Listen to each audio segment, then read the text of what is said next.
No matter where you travel, it's always nice to get home. We concur, 11. We'll be happy to have you back. In July 1969, after the historic moon landing, the next challenge was getting the astronauts Neil Armstrong, Buzz Aldrin, and Michael Collins home safely. It was a 230,000-mile journey from the moon to the Earth, with the Apollo 11 capsule parachuting to a predetermined spot in the middle of the Pacific Ocean. Georgia Minister John Wolfram was a Navy SEAL back then. And that is me. I had flower decals on my wetsuit. He recalls the day when he swam his way into history. At 194 hours 16 minutes, Apollo 11 is 7,512 nautical miles from Earth. Velocity 20,304 feet per second. It was an interesting chain of events that had John Wolfram in the water that day, and the first person to greet the astronauts of Apollo 11 when they splashed down after that historic moonwalk.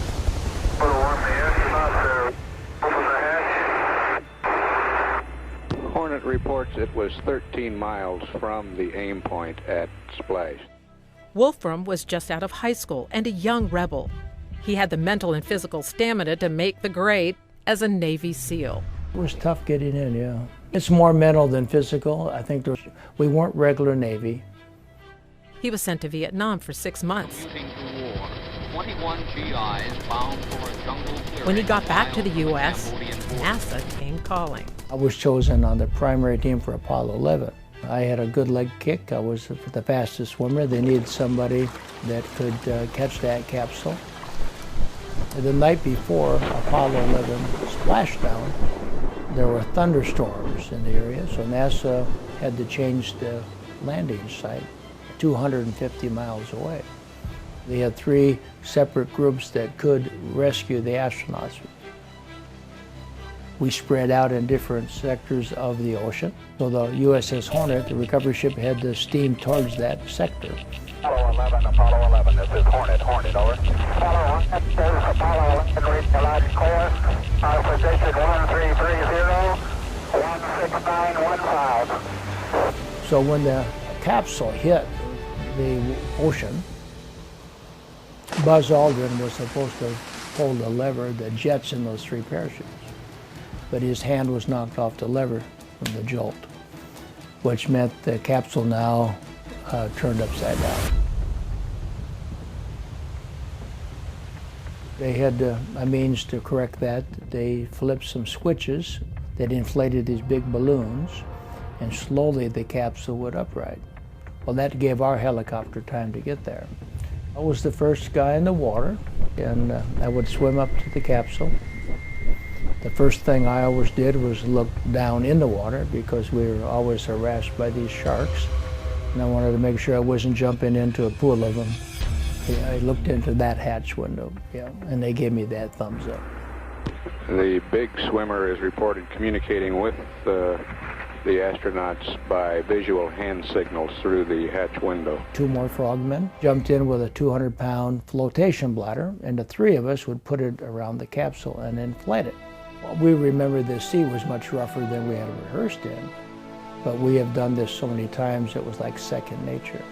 They were all sticking as much of their face into that window as they could.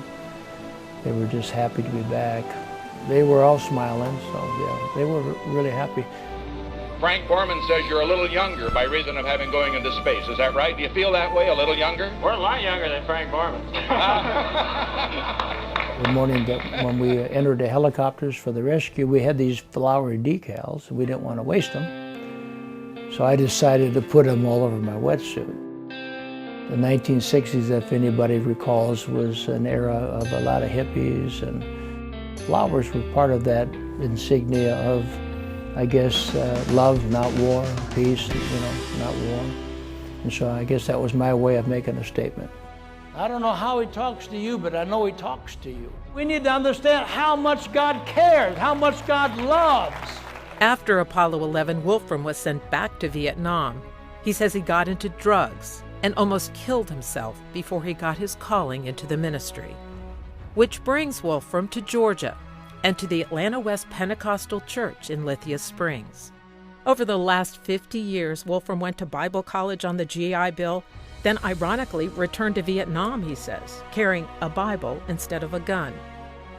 And years later, Neil Armstrong signed this photograph, signifying Wolfram's place in history. Armstrong wrote a little nice note. He said to John Wolfram, who shared in our great adventure, Neil Armstrong. I thought that was pretty cool. I was 20 years old, 2 years out of high school, from a small town. And to be a part of something as big as that was almost unbelievable. I didn't want to mess up. I wanted to do my job. Fortunately, it worked out that way.